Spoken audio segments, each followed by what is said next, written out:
And again, thank you for this opportunity, and God bless America. Mayor Danny Juarez.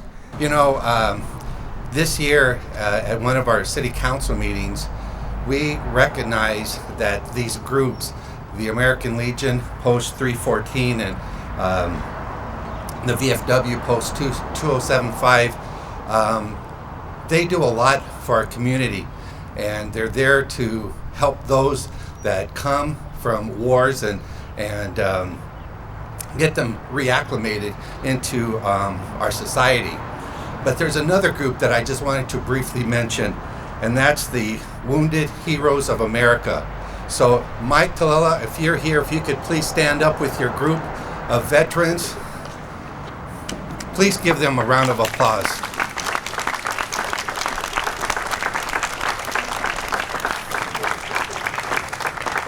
These men and women, came from a most recent war, and here again, if it wasn't for all the work and battle that they did, we wouldn't be here today. Memorial Weekend is more than a 3-day weekend. Matter of fact, I saw a news clip this morning, and they were interviewing veterans, and the response that I heard most often was, every day is Memorial Day. Each Memorial Day, we remember those who gave their lives in order to protect all we hold so precious. Throughout the history of the United States, brave men and women have fought to maintain our God-given liberty and freedom. Far too many have died in the service to our cause, as they have not only protected our nation, but helped to free people worldwide who also sought liberty and freedom. Though we can never bring those lives lost back, we can make sure we thank our members of the military at every opportunity. As a nation, we are truly blessed to have such fine men and women among us. I am always in awe of every man and woman who serves. In the world we live in today, it is inspiring to see these brave citizens who honor our nation with their sacrifices, so the rest of us can enjoy the life we do. The ideals and patriotism of those who answered the call to service stand as an inspiration to every new generation of Americans. The same principles of revolutionary beliefs for which our forebears fought and died are still at the issue in the world, and the challenge against them can only be met through the same qualities of courage, strength, and unflinching determination shown by our noble dead. There are never enough words to express the gratitude we all owe these men and women, or the families of those who have sacrificed their lives for all of us. The high courage and supreme sacrifice of Americans who gave their lives in battle have made it possible for our land to flourish under freedom and justice. Memorial Day each year provides a fitting occasion upon which our people may not only commemorate the nation's heroic dead, but also unite in prayer for the preservation of liberty and peace of freedom from the threat of war. God bless all who have served and all who have given the last full measure of devotion. We have Council Member Alex Vargas. I'd just like to, really thank all the veterans and all those who have passed and being able to sacrifice, give the ultimate sacrifice so that we can do all the great things that we do with this liberty that we have, which no other country can even approach what we have here in this country. I joined the Sons of the American Legion like 2 or 3 years ago through my father, who was a Vietnam era war veteran.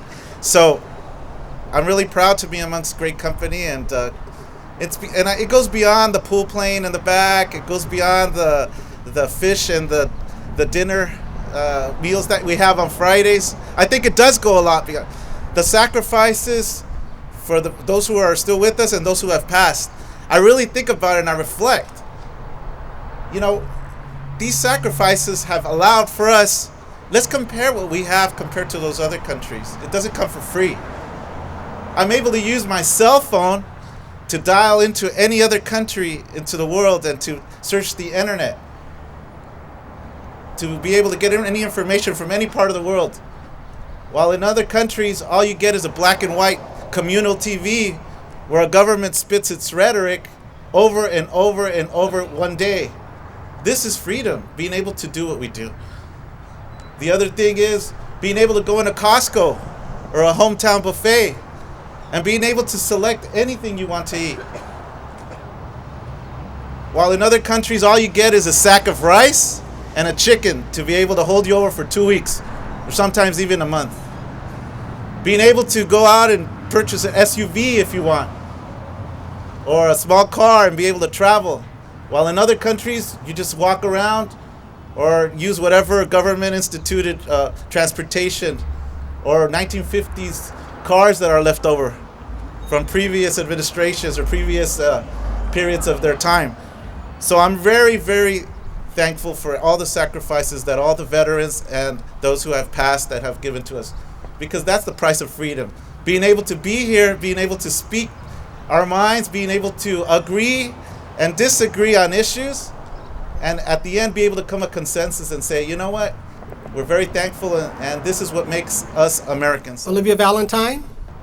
Everyone is very pleased to welcome all of the veterans here today, and I'm delighted that we are giving special recognition to the Vietnam-era veterans. I hate to admit it, but I'm old enough to remember that era. And I remember how confused the country was about that war and how the country took it out on the veterans who sacrificed, and all they were interested in doing was serving their country. And the country did not appreciate them then. And we're trying to make it up to you now. We want to make it up to all of you who sacrificed so much during that war, because we do appreciate you and we do recognize that you love your country as we all do. Neil Michelin. Today I'd like to give you an example of what Congresswoman Maxine Waters talked about, the ultimate sacrifice. Eduviges Wolf immigrated from here from Mexico with her parents. She was a graduate of Lusinger High School and was an explorer in the Hawthorne Police Department. She enlisted in the Army and served in Afghanistan, despite being married and having 2 children. While serving in Afghanistan, she died during an attack a few days after re-enlisting for 3 years. So how many people would do that? How many people would leave their family and go to a strange place to defend our freedom? That's why we're here today, to honor those people like Miss Wolf and the thousands of others that have made the ultimate sacrifice. We gather today in honor of the brave heroes of our country and who made the ultimate sacrifice. It's because of the resolve that we are able to enjoy the lives we live today. The lives we've grown accustomed to here in America, living free from tyranny and fear. Today we honor our fallen comrades of the United States military in the form of remembrance. And with it comes a deep sense of appreciation for their selflessness in protecting the land of the free and all they've done to ensure it stays that way. Each and every one of us owes a great debt to the courageous men and women who have given their lives to protect ours. While giving back to the extent they deserve is impossible, today, as we should every day, we merely attempt our repayment in the form of remembrance. We dedicate this day to them. As we go about our activities, we should take the opportunity to not only remember the sacrifices of our fallen and mourn their departure, we should celebrate the spirit with which they served and reflect upon their contributions in making America truly the land of the free. It's because of the members of America's armed forces that we've been afforded the privileges of living in the greatest nation in the world. With that title comes a standard of responsibility, a responsibility to defend the homeland at all cost, and a responsibility to help other nations around the world when they need us. The valiant men and women of the United States military who perished while defending our nation understood this responsibility and took precedence above all else. Though they were our mothers, fathers, sons, daughters, brothers, sisters, and friends, when our nation called, they did not hesitate to answer, knowing that they may not have made it home to us safely. They marched forth into unfamiliar countries, immersing themselves into dangerous situations. They showed great acts of selflessness for all who were to benefit from their fight. They gave up everything. They had to create better lives for people all over the world, not just here at home, but for generations to come. Today we recognize all they accomplished, their sacrifices, their spirit, the patriotism they encompassed. George William Curtis once said, "A man's country is not a certain area of land or mountains, rivers, and woods, but it is a principle, and patriotism is loyalty to that principle." We take great pride in the fact that our nation has the most patriotic, loyal men and women on earth who are willing to step up to accept the demands that are asked of them. Our heroic service members who have perished in the name of freedom serves as an inspiration to us all. They teach us about bravery, strength, and pride. They are the great protectors of the United States Constitution, and in their memory, we should reflect upon their happiness in our lives, the happiness they've ensured we are free to pursue. Not one of our fallen comrades' lives has been lost in vain, not one. Too often we take our freedom for granted. We take this day, as we should every day, to come together as an appreciative people, grateful for everything we have, for it is much more than any other country's. We take this day to thank and give credit where credit is due to those who paid the price for our freedom.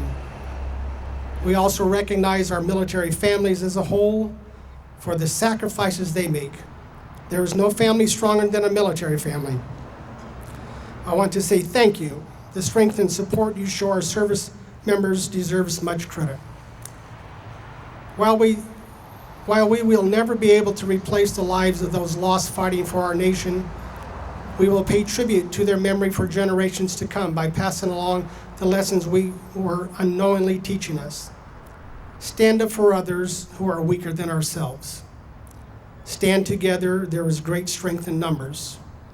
Do the right thing. Right always overcomes wrong. With our fallen heroes and their families in mind, I ask that before each of you leaves here today, you make a promise that you will never forget.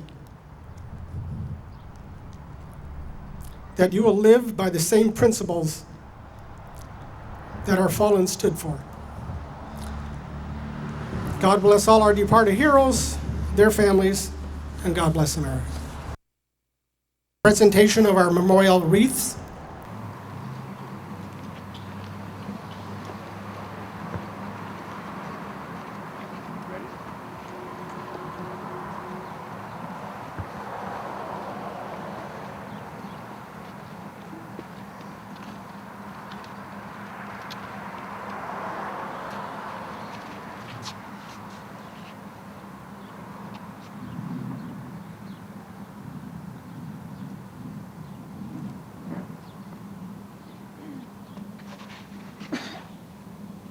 Our reading of our deceased members. Chaplain Swain, would you please come forward? Robert A. Boyer. No response. Bill A. Christopher. No response. Ladd R. Gerardo. No response.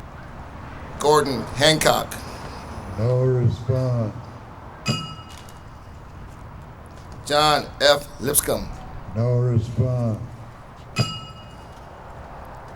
Paul R. Maynard. No response. James E. McCain. No response. Robert A. Ramhorst. No response. William F. Scott Jr. No response.